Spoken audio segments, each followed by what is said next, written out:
जिस vote bank पर सपा को भरोसा, वही बीजेपी ने बिछा दी नई बिसात। मुस्लिम महिलाओं को लेकर योगी की तैयारी, बढ़ी सियासी हलचल।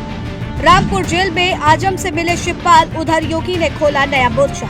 2027 से पहले किसका दाव पड़ेगा सबसे भारी, चर्चा तेज हो गई है। ये हैरानी की बात नहीं, सच है, क्योंकि एक तरफ समाजवादी पार्टी अपने पुराने और मजबूत सामाजिक समीकरणों को फिर से धार देने में जुटी है, तो दूसरी तरफ मुख्यमंत्री योगी आदित्यनाथ और बीजेपी ऐसे वर्गों तक पहुंच बनाने की कोशिश कर रहे हैं जिन्हें कभी उनका पारंपरिक वोटर नहीं माना जाता था। यही वजह है कि अब यूपी की राजनीति में सिर्फ जातीय समीकरण नहीं, बल्कि लाभार्थी राजनीति और महिला वोटरों की चर्चा भी सबसे ज्यादा हो रही है।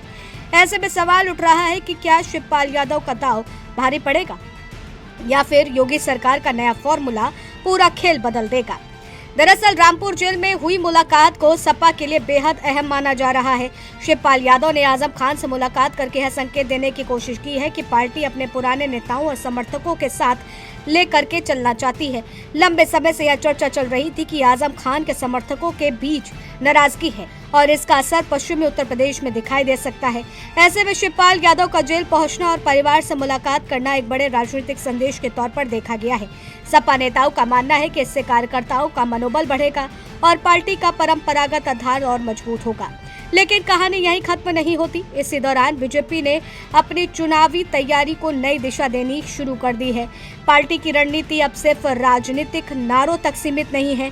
बीजेपी उन परिवारों तक अपनी पहुंच मजबूत करना चाहती है जिन्हें पिछले वर्षों में सरकारी योजनाओं का लाभ मिला है।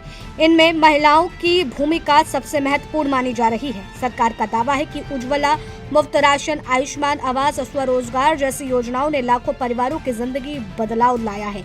यही कारण है कि भाजपा अब महिला मतदाताओं को अपनी सबसे बड़ी ताकत मान रही है। राजनीतिक गलियारों में चर्चा इस बात की भी है कि चुनाव से पहले महिलाओं के लिए एक नई आर्थिक सहायता योजना पर विचार किया जा रहा है।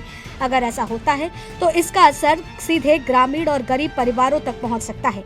भाजपा के राजनीतिकारों को लगता है कि महिलाओं का एक बड़ा वर्ग विकास और सुविधाओं के आधार पर फैसला ले सकता है। यही वजह है कि पार्टी लगातार महिला सशक्तिकरण को अपनी सबसे बड़ी उपलब्धियों में गिनती रही है। खासकर मुस्लिम महिलाओं को लेकर भाजपा का विश्वास पहले से ज्यादा दिखाई दे रहा है। उधर सपा भी इस चुनौती समझ रही है, इसलिए वह अपने मजबूत वोट बैंक को फिर से संगठित करने में कोई कसर नहीं छोड़ना चाहती। आजम खान का नाम इसी रणनीति का हिस्सा माना जा रहा है।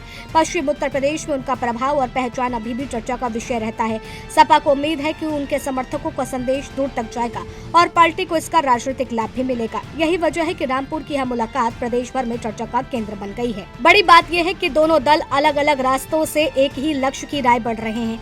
सपा सामाजिक समीकरणों को मजबूत करने में लगी है, जबकि भाजपा लाभार्थी और महिला मतदाताओं पर फोकस कर रही है। एक तरफ शिवपाल यादव का संदेश है तो दूसरी तरफ योगी सरकार की योजनाओं का असर। दोनों पक्ष को भरोसा है कि उनकी रणनीति 2027 में बड़ा फायदा दिला सकती है। इसी कारण राजनीतिक माहौल लगातार गर्म होता जा रहा है। अब आने वाले समय में सबसे बड़ा सवाल यही रहेगा कि मतदाता किस पर ज्यादा भरोसा दिखाते हैं। क्या सपा का पुरानी सामाजिक गठजोड़ फिर से पुरानी ताकत के साथ मैदान में उतरेगा या फिर योगी सरकार की योजनाओं से तैयार हुआ नया लाभार्थी वर्ग चुनावी तस्वीर को बदल देगा। फिलहाल इतना तय है कि 2027 की लड़ाई अभी दूर जरूर है, लेकिन उसके लिए सियासी शतरंज की बिसात पूरी तरह से सज चुकी है। दोनों पक्ष अपने सबसे मजबूत मोहरे आगे बढ़ाना शुरू कर चुके हैं। कैमरा पर्सन के साथ साहदीन यादव, जेएमडी न्यूज, लखनऊ।